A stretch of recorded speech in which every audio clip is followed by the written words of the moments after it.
Nitai Gaura Haribo, Haribo, Haribo, Nitai Gaura Haribo.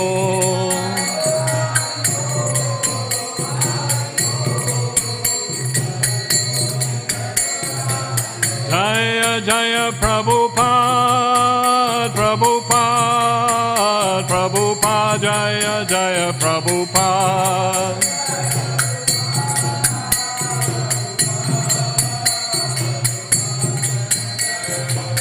Jaya Jaya Gurudev, Gurudev, Gurudev, Jaya Jaya Gurudev.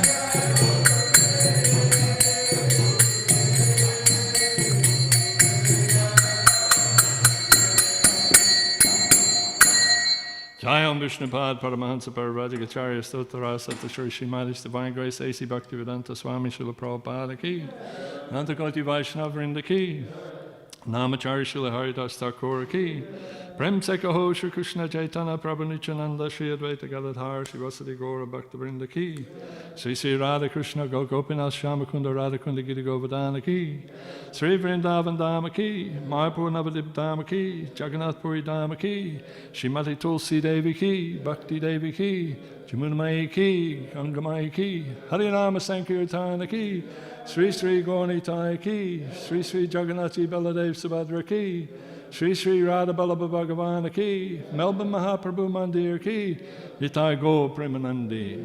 All glories to the assembled devotees. All glories to the assembled devotees. All glories to the assembled devotees. All glories to Sri Sri Guru and Gauranga. Om Namo Bhagavate Vasudevaya. Om Namo Bhagavate Vasudevaya. Om Namo Bhagavate Vasudevaya.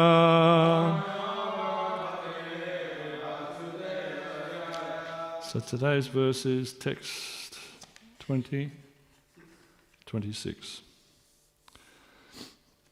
Oh, so Gangeshwara must have done an extra verse yesterday, is that correct? Gangeshwara gave class yesterday? Yeah, he must have given an extra verse. I only caught the first part of his class, so I presumed it was, he would have stopped at that. But anyway, that's okay. Huh? He didn't give class yesterday? No, I didn't think he did two either. Well, then this is the wrong verse. So we'll do the verse that it's supposed to be. It should be text 25. I can do two. Okay, all right. So I'll read the first one. No, actually, I'll just do the one. And so we'll leave the board up for tomorrow, Prabhu. Okay? So we're reading from the Śrīmad Bhāgavatam, Canto 4, Chapter 30, Text 25, which is not advertised as such. But anyway, it's the activities of the Prachetas. And this is a really interesting section where the Prachetas are offering worship to the Supreme Lord. So, Nama Kalamala Nabaya Nama Kamala Malane Nama Kamala Padaya Namaste Kamalekshana Nama Kamala Nabaya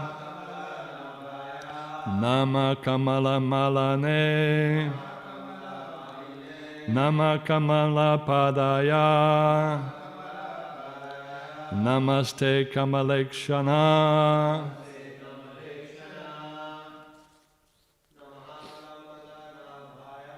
Nama Kamala Nabaya Nama Kamala Maline Nama Kamala Padaya Namaste Kamalekshana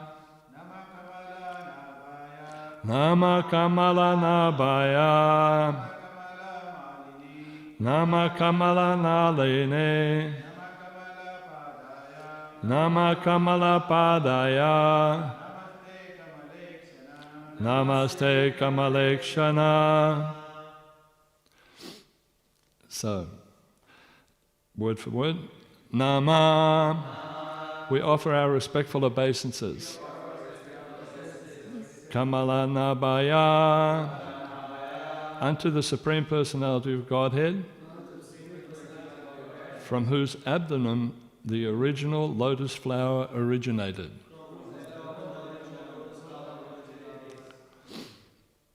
Namaha. Obeisances. Kamala Malene, who is always decorated with a garland of lotus flowers. Namaha. Obeisances. Kamala Padaya, whose feet are as beautiful as and fragrant as the lotus flower. Namaha Te. Obeisances unto you. Kamala Ikshana, whose eyes are exactly like the petals of the lotus flower. I don't think he would have skipped this because it's such a wonderful verse, calling out to the Lord in this way.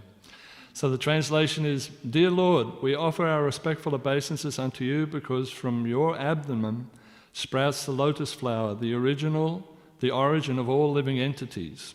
You are always decorated with a lotus garland, and your feet resemble the lotus flower with all its fragrance. Your eyes are also like the petals of a lotus, therefore we always offer our respectful obeisances unto you. Translation responsively, Dear Lord, we offer our respectful obeisances unto you because from your abdomen sprouts the lotus flower, the origin of all living entities. You are always decorated with a lotus garland, and your feet resemble the lotus flower with all its fragrance. Your eyes are also like petals of a lotus flower. Therefore, we always offer our respectful obeisances unto you. So, purport by His Divine Grace Srila Prabhupada. The word Kamala Nabaya indicates that Lord Vishnu is the origin of the material creation. From the abdomen of Garbhodakshay Vishnu, a lotus flower sprouts. Lord Brahma, the first creature of the universe, is born from this lotus flower, and subsequently Lord Brahma creates the whole universe. The origin of all creation is therefore Lord Vishnu, and the origin of all Vishnu tattvas is Lord Krishna. Consequently, Krishna is the origin of everything. This is also confirmed in Bhagavad Gita 10.8. Aham sarvasya prabhavo matas sarvam avartade iti matvam bhajanti mam buddha bhava samavitaha. I am the source of all spiritual and material worlds. Everything emanates from me. The wise who perfectly know this engage in my devotional service and worship me with all their hearts. Lord Krishna says, I am the origin of everything. Therefore, whatever we see emanates from him. This is also confirmed in the Veda Sutras. Janmad Asya Yata, the absolute truth is he from whom everything emanates. Om Jnana Timirandasya Gananjana Shalakaya Chakshuram Militam Mena Tasmai Shri Gurave Namaha. Nama Om Vishnu Padaya Krishna Pastaya Bhuttale Śrīmad Bhaktivedanta Swami Niti Namine. Namaste Saraswati Deve Gauravane Pacharne Nevasesha Shunyavadi Pashachade Satarane. Shri Krishna Chaitanya Prabhu Nityananda Shri Advaita Gadadhar Shivasadi Gaura Bhaktivinoda. Hare Krishna Krishna Krishna Hare Hare. Hare Rama, Rama Rama, Hare Hare.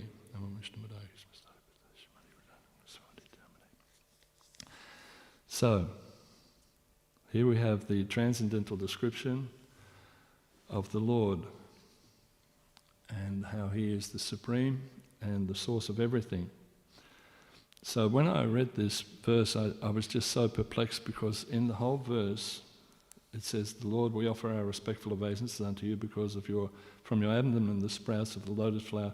All this reference to a lotus flower, right? And when I came to Krishna consciousness a very, very long time ago, it was like I couldn't really relate to this. It was like, what are they talking about? Lotus flowers, you know? I mean, when I was reading the different scriptures.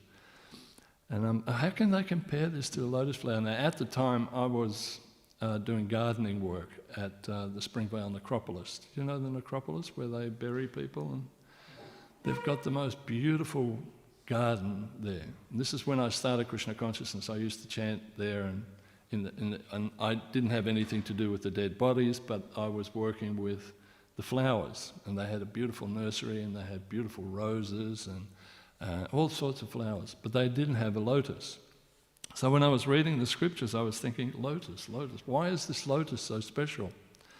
So I started researching lotuses, and a lotus is just such an amazing flower in itself.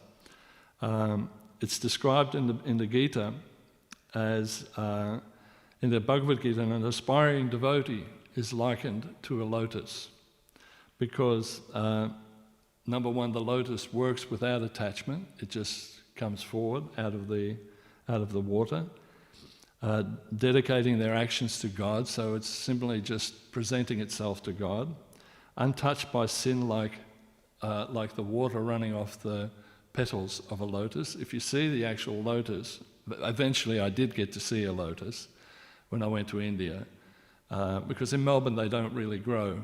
Even at the botanical gardens they don't have really lotuses, they have water lilies, but the lotus. So it's described here that the sins run off a devotee like water runs off the petals of a lotus, and like a beautiful standing high above the mud and water. So a devotee is similarly, we've got the contamination of this material world, but the devotee rises above it and is proud and full of bloom, representing here is the material world, all the mud and muck, and the devotee stands above it. So this is a wonderful thing that is described here. So lotus is the foremost symbol of beauty. When you analyze, when you look at it, when you read about it, it's a symbol of beauty, prosperity and fertility. And at the moment I'm doing some paintings and I'm involved a lot with mandalas. So the mandala actually springs from the lotus. There's the central point and then the branches go out. Now if you look at the lotus, they're all proportionately exactly the same. Everything is in proportion, everything is structured in such a way. So the lotus is also known for its purity, divinity, and is widely used as a symbol for life, fertility, and ever-renewing youth. So in the world of today, we can't really compare anything material to the aspects and qualities of the Supreme Lord, or any of his features, but a lotus goes pretty close to it. So that's why the sages have described the bodily features of the Lord as lotus-like. When you see when you see the petal of a lotus, it actually is this beautiful shape, perfect shape, of like an eye. And so thereby the Lord is described as having the lotus-like eyes, so big and broad and open like that. It's said that the spiritual planet Golok Vrindavan, the eternal abode of Lord Krishna, is shaped like the whorl of a lotus. So then it says, even when the Lord descends to any one of the mundane planets, he does so by manifesting his own abode in it. And his feet remain always on the same big whorl of the lotus flower. His feet are also beautiful as a lotus flower, so they're soft. When you touch the petal of a lotus, it's really soft and spongy, really beautiful. And therefore it is said the Lord's feet are like a lotus, again, like has lotus-like feet. And the fragrance of a lotus flower, has anybody smelt a lotus flower? What do you think it smells like? It's the most amazing smell. I mean, you have smells like roses and that, and they're beautiful, but a lotus is really unique. So the Lord's feet smell like a lotus flower. So this is pretty amazing, unlike our feet, which don't necessarily smell like lotus flowers, but anyway. So in this sloka, in this purport, Prabhupada quotes this sloka, Aham Sarvasya Prabhavat. So I wanted to just read a little bit because the sloka in 10.8 actually describes how fervently Prabhupada wanted to emphasize that Krishna is the Supreme Personality of Godhead. There was a reason for it. Now, I'm going to go through his purport. The truth behind the Supreme Lord was lost. In many ways it was lost. The actual personality of the Supreme Personality, that Krishna was God, that Vishnu was the Supreme Lord, was lost. And so Lord Chaitanya was there to actually reposition Krishna as the Supreme Personality of Godhead. So Prabhupada, in his life and his teachings, he was adamant to completely encourage people and enthuse people and instruct people that Krishna was the Supreme Lord. So in this purport of that shloka in 10.8, Aham Sarvasya Prabhavo, Prabhupada really chastises and makes the point of the fact that the actual understanding that Krishna is the Supreme Personality was lost. So I wanted to read that. And an interesting thing, there are many different ways that Prabhupada wants to point this out. Number one, there was the Mayavad philosophy that was there at the day of Lord Chaitanya Mahaprabhu, where it dispersed that everything was a one. There was impersonalism. And then later, as Prabhupada was growing up, when Prabhupada was on the planet, when he was growing up, there was the influence of the British Raj and the British people who invaded India and diminished the belief of the Vedic tradition. So Prabhupada wanted to emphatically point out that Krishna is the Supreme, and I just wanted to point out some of the things. So he says that a truly learned person studies the Vedas, and when they study the Vedas, he knows how to apply the teachings and can understand that Krishna is the origin of everything, both material and spiritual. Now, when we gain knowledge, and this is the beauty of what Prabhupada gave to the world, when you gain knowledge, if anyone has studied science or anything, biology, you would have. There is the theoretical part of study and there's the practical part of study. So we can understand that we can study the Vedas, but then in the same token, Prabhupada has given us the ability to practically experience Krishna as well. Brings Krishna close to us, which then solidifies our belief that Krishna is the Supreme Person. So it's very scientific. It's not just a one-way street of learning or book learning. It is also a practical experience of actually becoming involved in the chanting, feeling Krishna's presence in the chanting. Prabhupada also established deity worship throughout the world, where again the personalized aspect of God is localized in a deity form, which we have an opportunity to personally worship. So these are the wonderful things that Prabhupada set up.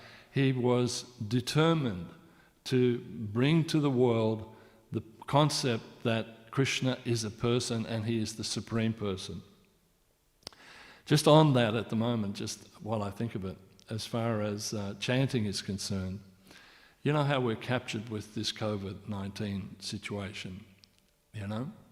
And all of us struggling devotees are sometimes captured by the modes of material nature, passion and ignorance, and a little bit of goodness here and there. I mean, we need a little bit of tamas also.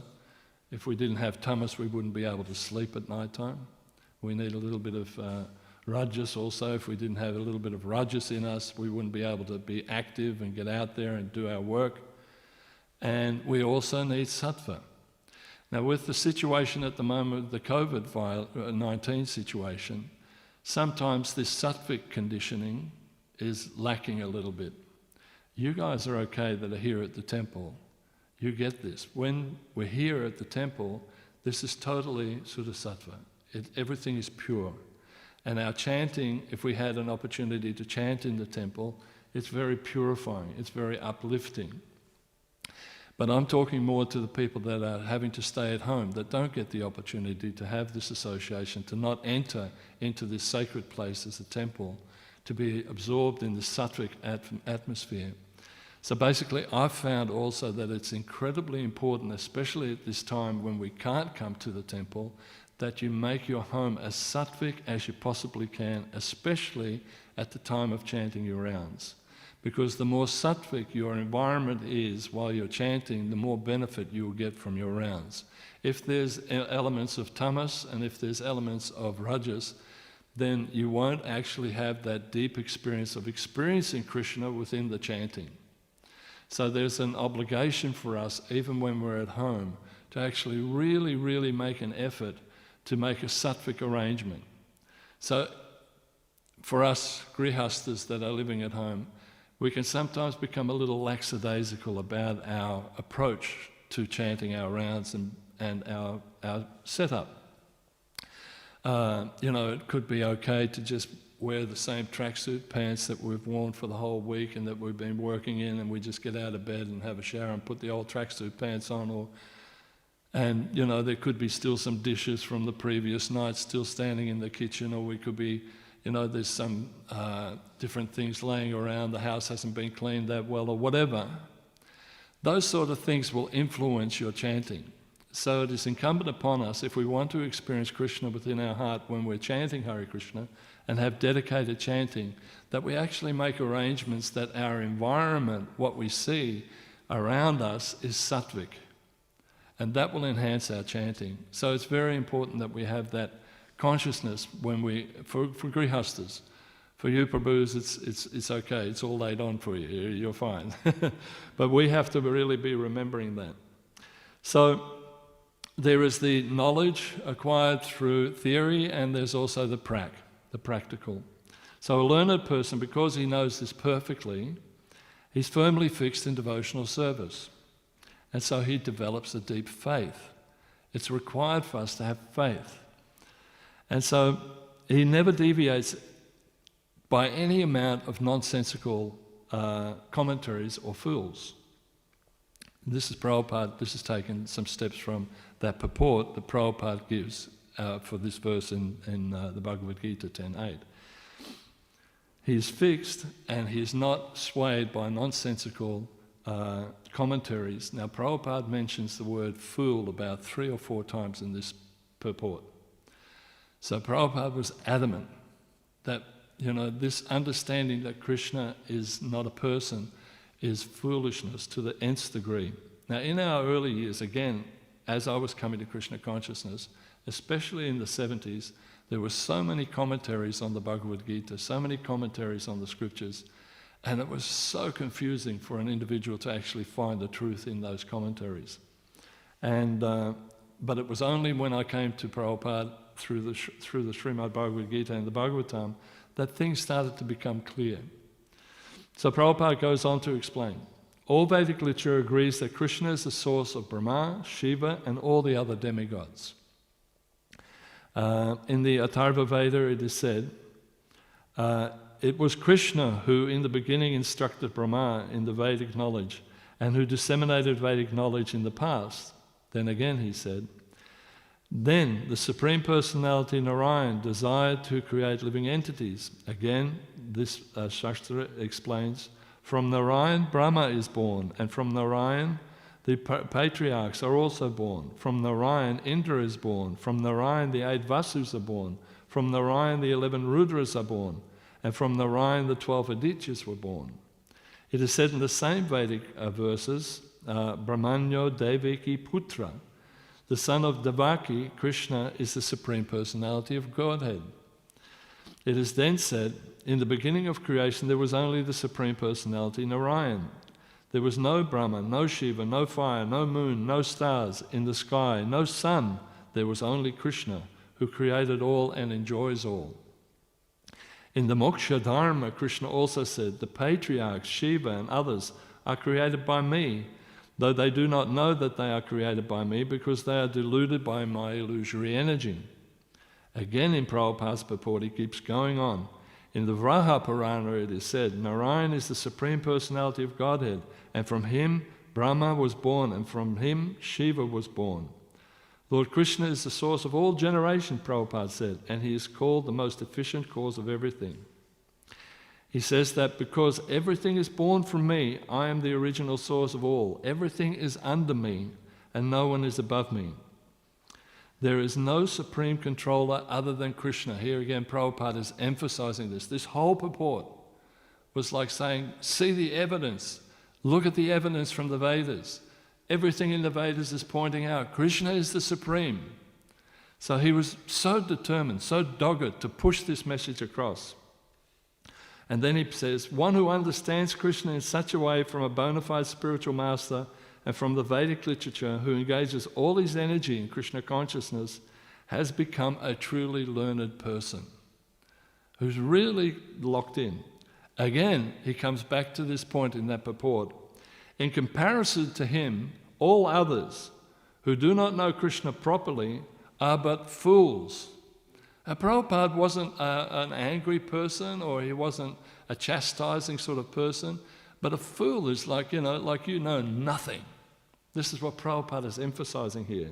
And again, Prabhupada goes, only a fool would consider Krishna to be an ordinary man.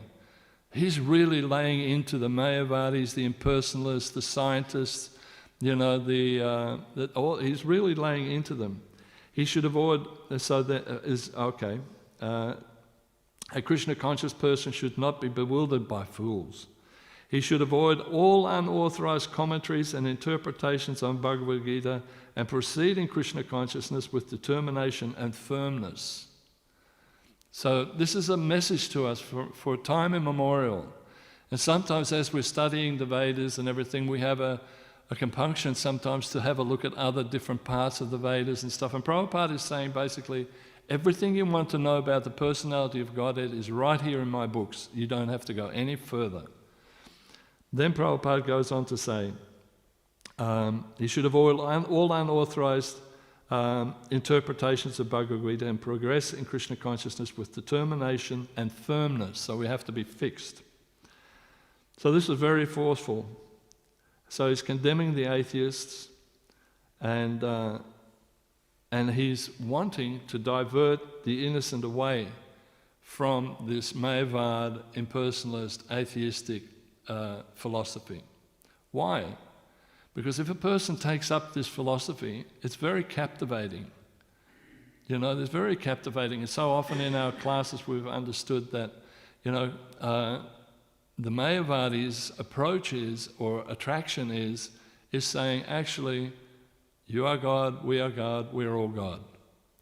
And so this is like this selfish little thing within inside us. The ego says, yes, I always knew it, that I'm the supreme, which is a nonsense. The point of it is, Prabhupada was so emphatic and called people a fool because it diverts a living entity away from the truth for lifetimes.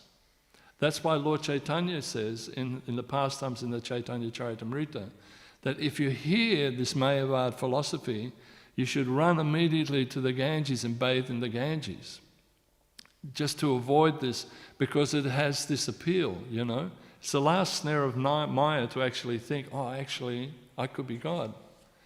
So, in the Bhagavad Gita, the Lord says, Aham bija pradapita. I am the seed-giving father for all living entities and mother. And Prabhupada keeps on quoting. He hasn't finished this purport yet. He keeps on going. In this verse, it is clearly explained, Prabhupada explains, that the Supreme Personality of Godhead, Krishna, is the original father of all living entities. The living entities are a combination of material nature and spiritual nature. Such living entities are seen not only on this planet, but in every planet. Even the highest, where Brahma is situated, everywhere there is living entities. Within the earth there are living entities, even within the water, in the fire. All these appearances are due to the mother, material nature, and Krishna's seed-giving process. The process, the purport is that the living entity being impregnated in the material world come out and form at the time of creation according to their past needs. So again, Prabhupada says, and so the Lord is the creator and controller of everything. So by understanding this, by really getting to grips with this, that there is no other person, we develop a deep faith with independent logical understanding. It's quite easy really when you think about it. When in the basic sort of teachings that we do, establishing that Krishna is the Supreme Personality of Godhead, we simply have to look at the material world. You see the construction of things that are going on. I was just driving in today and they're building the new underpass. and all the machinery that they've got there for building the tunnel. It's amazing the equipment that they've got. But the point is that there is a controller behind every machine that they're using.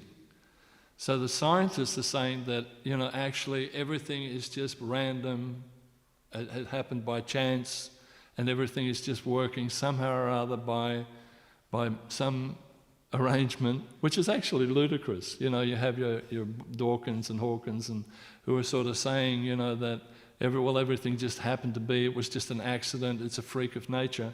But we can see that everything in this material world, anything that you make, my friend, anything is... Yes, Prabhu?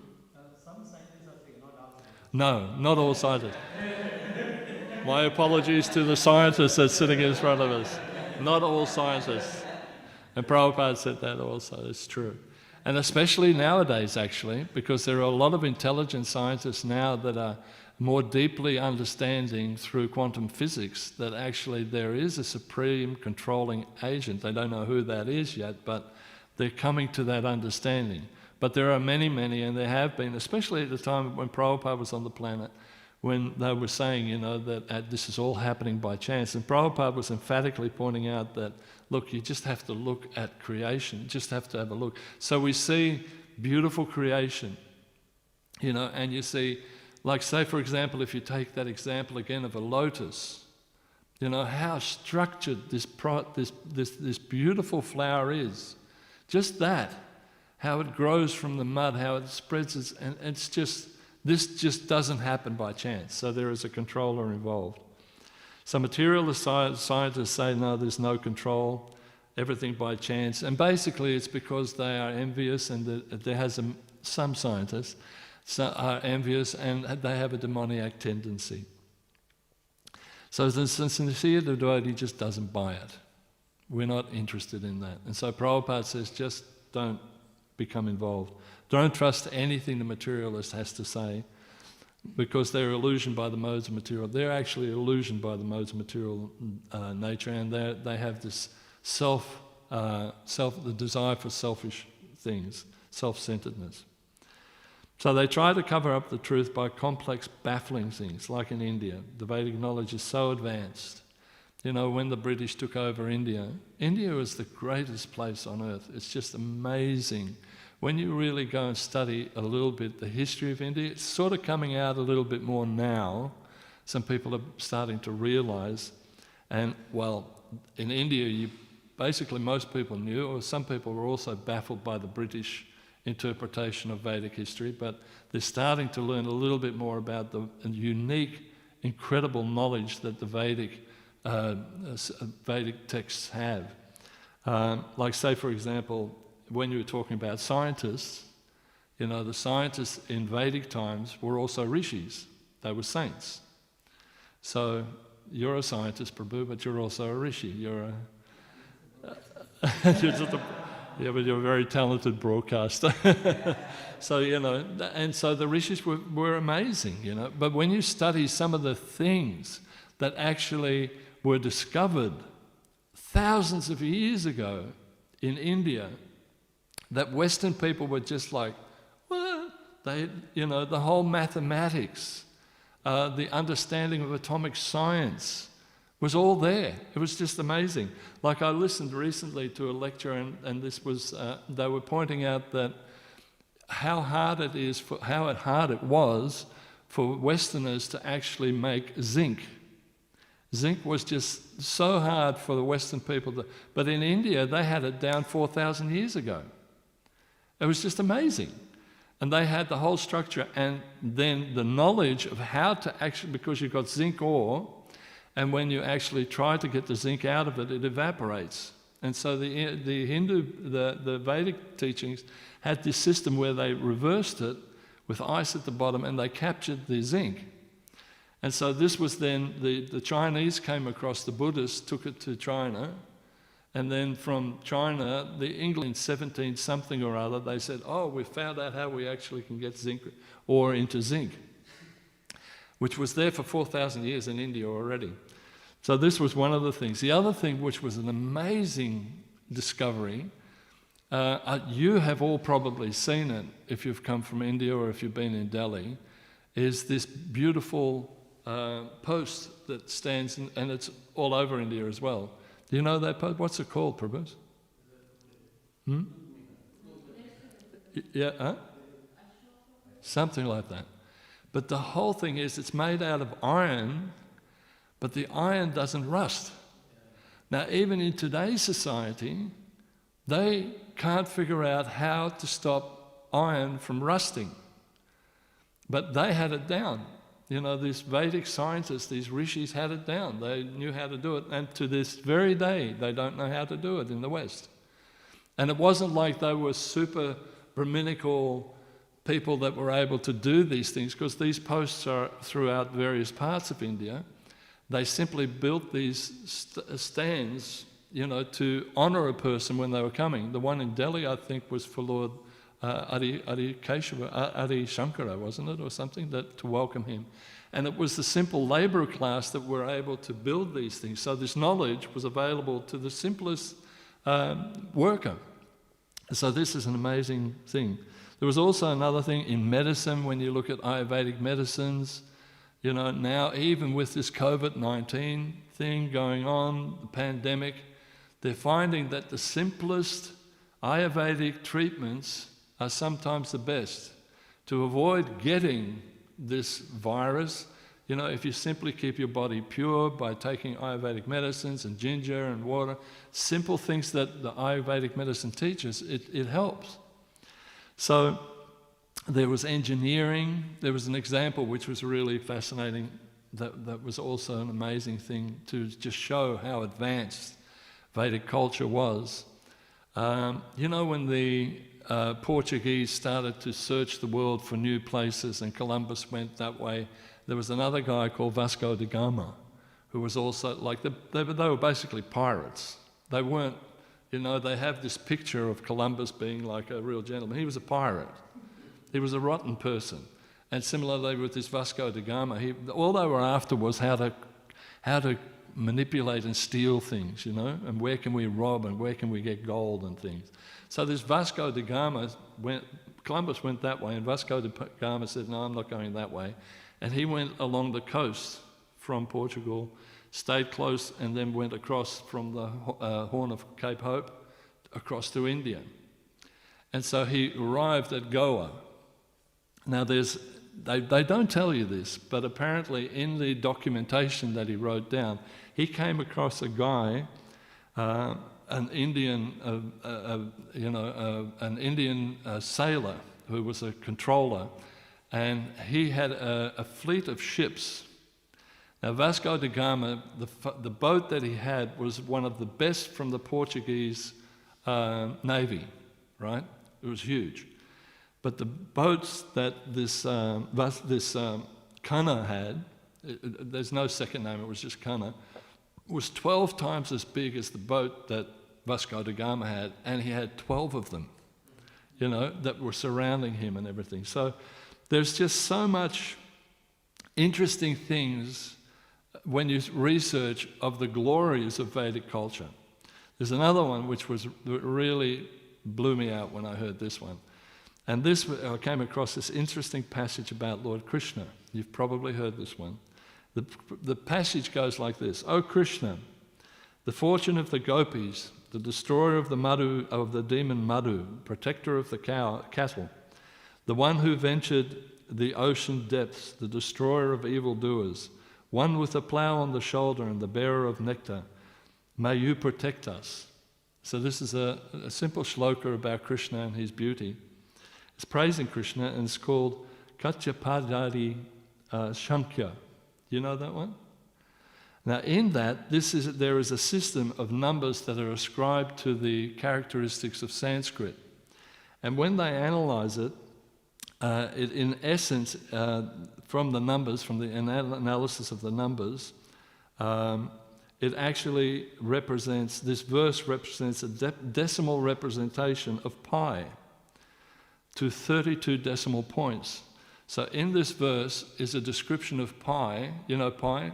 Pi is the mathematical constant for circular, everything is based on pi.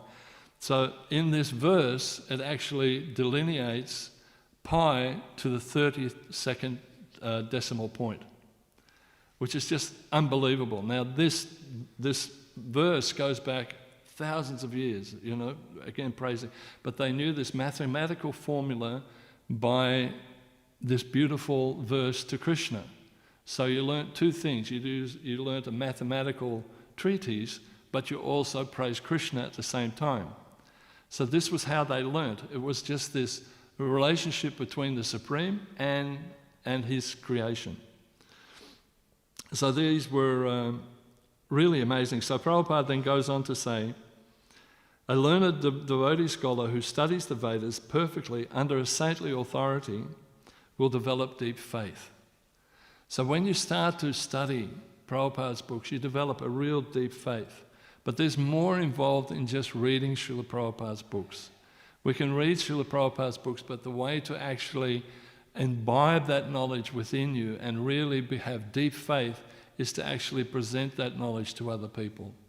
One way or another, we have to present that knowledge to other people and think of really interesting ways in which we can do that, because that's how we actually develop a deeper understanding of the knowledge that we're reading, and also it develops a great compassion for your fellow people in this planet to save them from the ignorance that's there.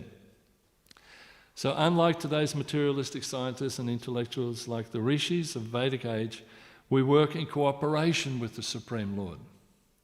We don't go against the Supreme Lord. We connect with the Supreme Lord and we work in cooperation. And the example that's given so many times is that, say for example, if you're in the workplace and you develop a relationship with the owner of the business, and the owner of the business actually likes you, and he feels that you're a good person and you establish a rapport, what happens is that your work life becomes a lot easier.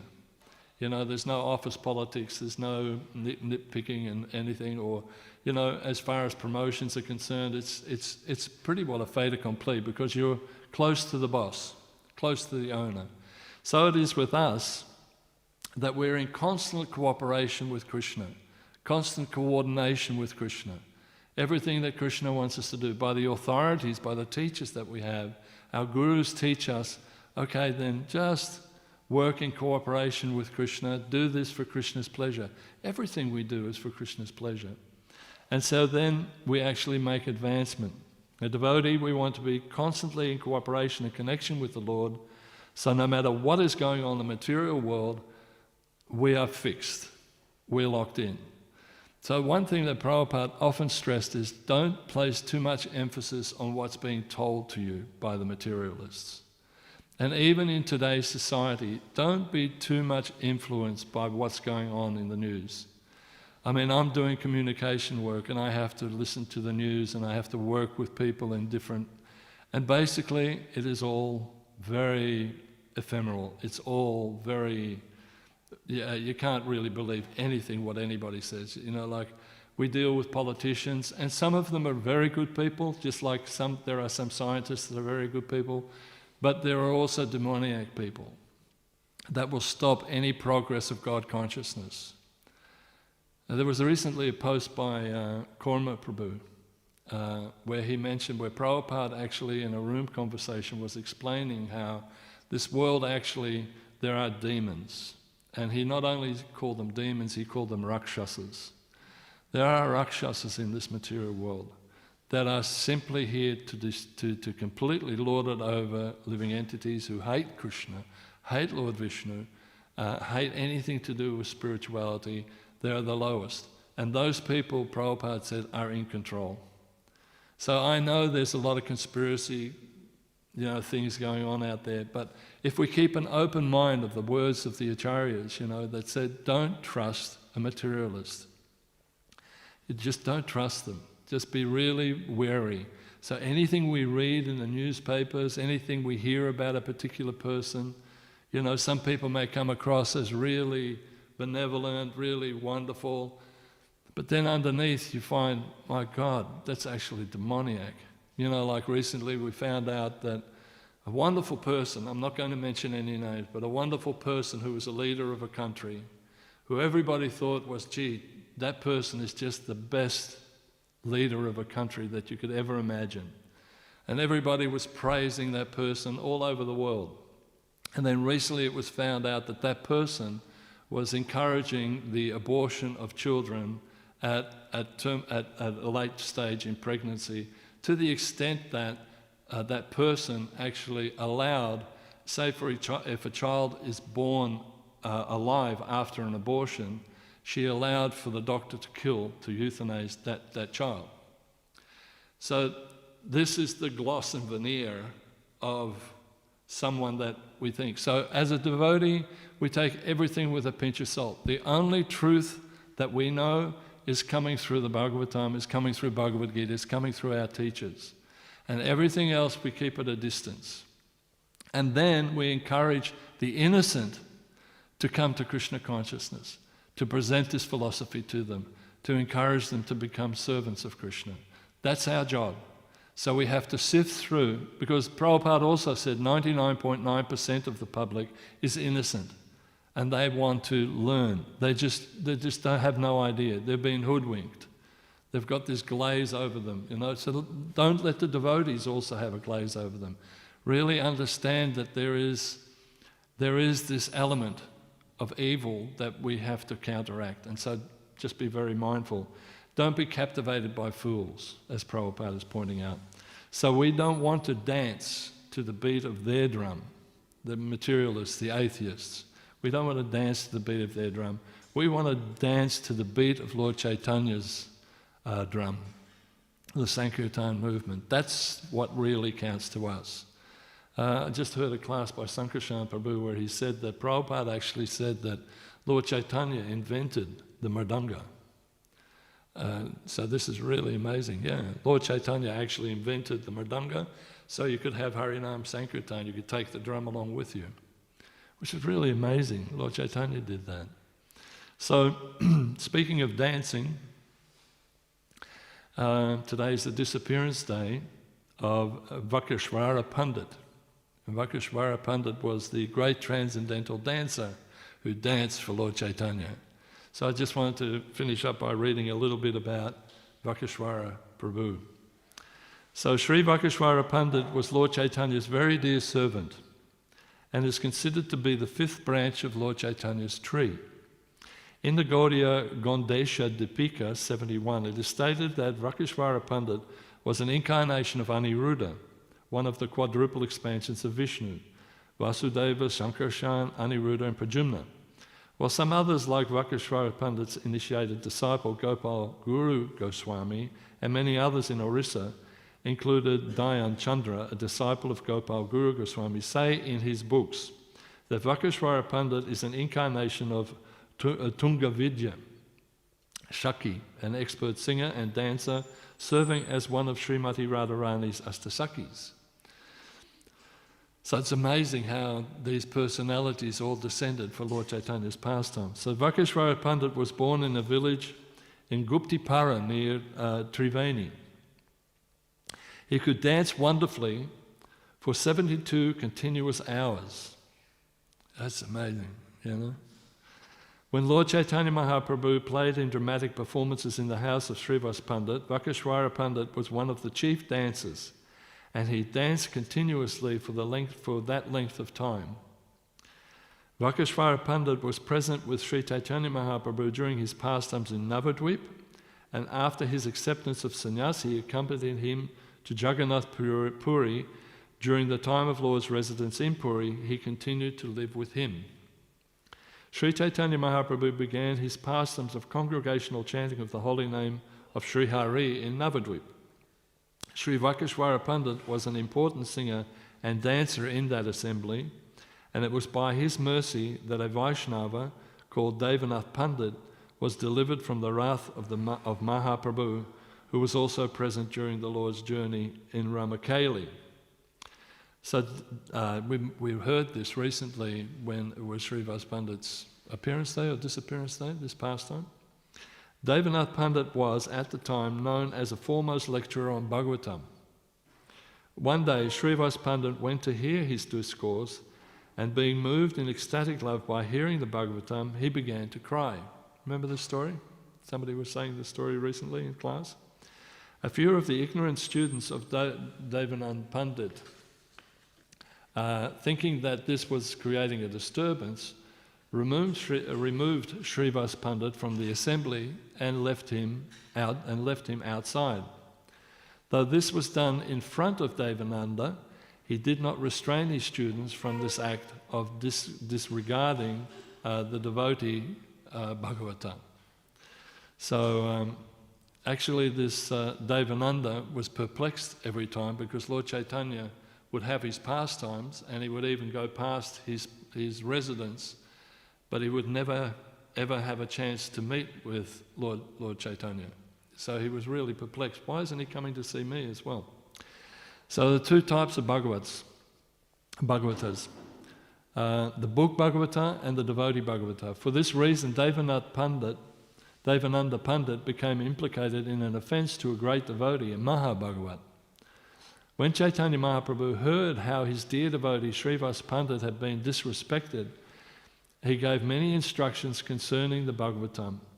He told that those who read the book Bhagavatam but don't offer respects to the devotee Bhagavata are simply offenders. Though they may read the Bhagavata for eons, they will never attain love of Godhead. The devotee Bhagavata and the book Bhagavata are non-different. In order to understand the book Bhagavata, one must first sincerely serve the devotee Bhagavata.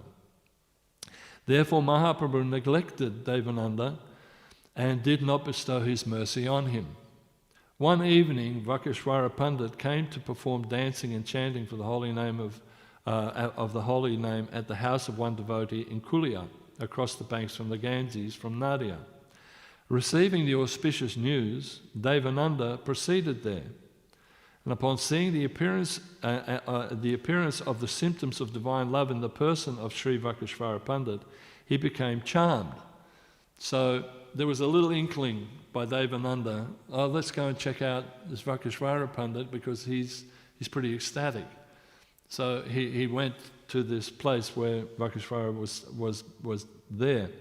Gradually, a great crowd gathered at that place, and Devananda Pandit, taking a cane in his hand, kept the crowd away in order not to obstruct the ecstatic dancing of Vakeshwara Pandit. So Vakeshwara Pandit became ecstatically dancing. So Devananda used to push with his cane. He kept people at bay to let Vakeshwara dance. In this way, Vakeshwara Pandit performed chanting and dancing for 6 hours on into the night. When he finished dancing, Vakeshwara was so much in the mood of Krishna and serving Krishna and loving Krishna that he fainted and he fell to the ground in the dust. And then Devananda picked him up and lifted him and placed him on his lap and dusted off his clothes. So, and then Devananda came and offered dandavats to him as well at the lotus feet of Vakeshwara Pandit, who became pleased with this service and blessed Devananda to attain devotional service to Lord Krishna. From that day, devotion was awakened in the heart of Devananda by the mercy of Vakeshwara Pandit. Thereafter, Mahaprabhu came to Nadia to have darshan of his mother and Mother Ganga. He forgave all his previous offences and blessed him and told Devananda, "Since you have served Vakeshwara Pandit so well, I am able to see you here today. Vakeshwara is a manifestation and an embodiment of Krishna's transcendental potency. Therefore, whoever serves him well immediately attains the lotus feet of Krishna. Sri Krishna's favourite residence is the heart of Vakeshwara Pandit. Where and when Vakeshwara Pandit dances, Krishna himself is induced to dance at that place. Thus the presence of Vakeshwara converts anywhere into all places of pilgrimage and the spiritual abode of Sri Krishna Vaikuntha. He appeared on the 5th day of the dark fortnight of the month of Ashada, June, July, and closed his pastimes in this world on the 6th day of the bright fortnight in the month of Ashada. While Vakhreshvara danced, Mahaprabhu himself would sing, and Vakhreshvara would catch hold of his lotus feet, saying, "O moon-faced one." Oh, well, it didn't finish off. "O moon-faced one." Oh yeah, "Give me 10,000 Gandharvas and let me sing while I dance, then I will be happy." Mahaprabhu answered, "You are my wings. I had another like you. If I had another like you, I could fly in the sky." This is the Chaitanya Charitamrita Adi Leela 10:17. Sri Sri Radhakanta, the deities worshipped by Vakhreshvara, are still being worshipped to this very day. They were worshipped in Kashi Mishra's house in Jagannath Puri, which also is the residence of Sri Chaitanya Mahaprabhu Gambhira. These deities are still being worshipped there to this day. Sri Vakhreshvara Pandit's Samadhi is in the 64 Samadhis area in Vrindavan. Has anybody been to his Samadhi? No? So, amazing personality. Vakhreshvara Pandit's caring attitude was his wonderful spiritual attribute. So he had this caring attitude. So basically, getting back to the theme of today's class, this caring attitude and developing deep relationships with our devotee family is the most important to establish deep faith. So we can have faith by developing a knowledge of the Shastra, but simultaneously we also need to develop an outreach, a compassionate attitude. Because as we saw with Devanath Pandit, who was a scholar of Vedic science, but yet he had no compassion. So that was what is required. So relationships are so important in a healthy life, and there's no greater relationship that we can have than within this devotee family. This is really the crux of it, that we learn the Shastra, we follow our sadhana diligently, but then we reach out to others. And in particular, the devotee family, we really reach out to the devotee families. There's an interesting scientific study, just talking on science again. They did a 75-year program on individuals to find out what is the most important thing in their life over that 75-year period. They did it in a university in England. And they did the same sort of thing today, and they asked young people today, what is the most important thing in your life? The majority of people, that were split into two things. The majority of people said the most important thing in their life at this point of time is money. This is young people. And the other second part was fame. They wanted to be famous like a Bollywood movie star or a star. And this was their thing. So there's never been a time more pertinent for us to actually reach out, because people are illusioned by what is really important. So anyway, over this 75-year period of study, these people were reaching their last part. You know, there was, I think, about 1,000 people that they researched. And after 75 years, I think about 60% of the people were still alive. They were about 85, 95, and so they asked them, what is the most important thing in your life? What has been the most important thing in your life? All of them said, relationships. How people have dealt with me and how I deal with people. Nothing else mattered. Money didn't matter, fame didn't matter. What to speak of us within the devotee community? Our relationship between one another is that important, is so important that we should develop that as much as possible. So a devotee can offer true relationships to all respects of people, to everyone, whatever skin color, whatever nationality, whatever religion. We have to exude a friendly, compassionate attitude to everyone. There was recently, I was listening to a class by Radhanath Swami. I don't know if you saw this. They've got that program on Facebook at the moment where they're interviewing different people. What's it called again? But Radhanath Swami was saying how important it is to have that relationship, to Vaishnava care, looking after people, really being concerned for people, because we can give people book learning, but then if you don't follow it up with actual emotion and relationships and developing a close connection with a person, they will leave. Book learning is not enough. They need to experience a connection with people, a friendship with people. And that's also within our devotee community. We have to really develop that Vaishnava care attitude. If someone is feeling down, take the time out to actually look after them. People are always reaching out for help in different areas. Devotees are always reaching out, and we should have a compassionate heart to actually help them in every way. Just as Bhakta Pandit, he lent himself to Devanath. He allowed himself to win him over by loving connection. So Vaishnava care is really important. Maharaj was saying that this Vaishnava care is throughout all the scriptures. There are so many incidents of Vaishnava care that we can read about. It may not be classified as such as Vaishnava care, but it's just devotee compassion. In so many ways. Lord Chaitanya exhibited, Lord Krishna exhibited care for the devotees, for his close associates, and Srila Prabhupada cared so much for his disciples and his grand disciples. He still cares for us. It's a mystical thing, but Srila Prabhupada is still with us, still caring for us. And so we should stay within the family and really work our loving relationships between us. So I'll finish here and just go through, just to recap. The topic was developing how we develop deep faith. The first part was the lotus and how it compares to the lotus features of the Lord. The third part was the Supreme Lord is the owner and controller and operator of all creation. The fourth thing was developing faith through logical deduction and not be fooled by materialistic scientists and atheists. Then we discussed the amazing pastimes of Bhakta Pandit and offer true devotional relationships within our Krishna consciousness movement. Today is also a festival called Hare Panchami. Hare Panchami, this festival takes place 5 days after the Rath Yatra. Lord Jagannath has left his wife, the goddess of fortune, and gone to Vrindavan, which is the Gundicha temple. And due to separation from the Lord, the goddess of fortune decides to come and see him at Gundicha. There's a whole thing, there's a whole drama and everything, knocking on the door and the whole thing. She was pretty upset. He's left. And then coming to the coming of the goddess of fortune to Gundicha is celebrated by Hare Panchami. The word Hare means to see and refers to the goddess of fortune going to see Lord Jagannath.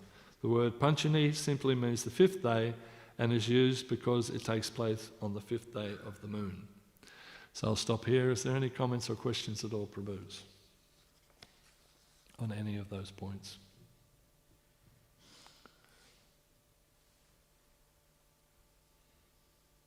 Great. Thank you very much, Prabhus. All glories to Srila Prabhupada. Yantara Śrīmad Bhāgavatam ki jai.